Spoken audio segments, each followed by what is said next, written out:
I'm not the kind of artist that wakes up at 8 and goes to my studio and paints and leaves the studio at 5 and goes on to normal life. That's never been my way of working. I live and then I make my art, and I'm a bit of a Toulouse-Lautrec. I need to absorb a lot out of life. I go out at night, I love to dress up, and I also love to just work, you know, and just like look like a bag lady during the day sometimes and just get myself all full of paint and, you know, sort of making a fantasy at night and during the day. Well, in the day it's a fantasy too, but it's reality, that's the point.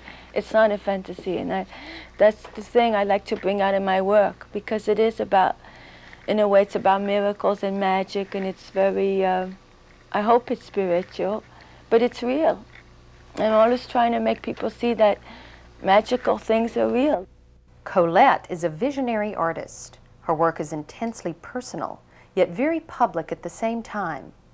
For over 20 years, she has baffled critics and the art world with her wide variety of art objects and innovative use of location and space. Perhaps best known for her environments, she creates haunting, lyrical spaces which hide, reflect, and showcase her all at once. Colette uses soft, delicate fabrics, found objects, and paint, and transforms every detail of her environment into an otherworldly layer. Her street works, window display tableaus, and performances have given her a notoriety few artists enjoy. At home in new wave clubs, as well as major museums, Colette builds work based upon several major themes: seduction, dreaming, sleeping, death, identity, and the female form and persona. Colette transforms herself into other personas, like Justine.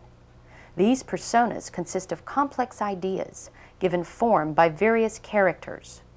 Justine and others challenge our assumptions about art, as well as the role of women, both in art and society. Well, she intersects two traditions. One is the creation of the artist persona, be it Joseph Beuys or Andy Warhol, or the creation where the creation of that persona becomes fully inseparable from the artwork.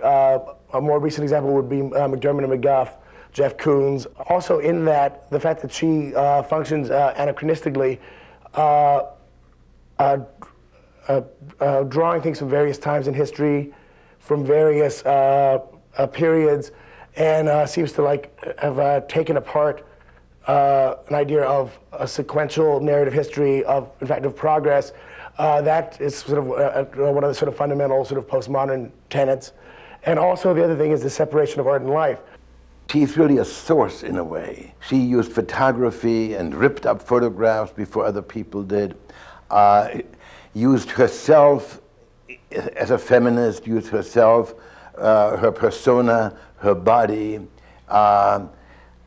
Long time before Cindy Sherman, for instance, and many other artists. So art historically, she's very much of a source in the 70s for what happened in the 80s.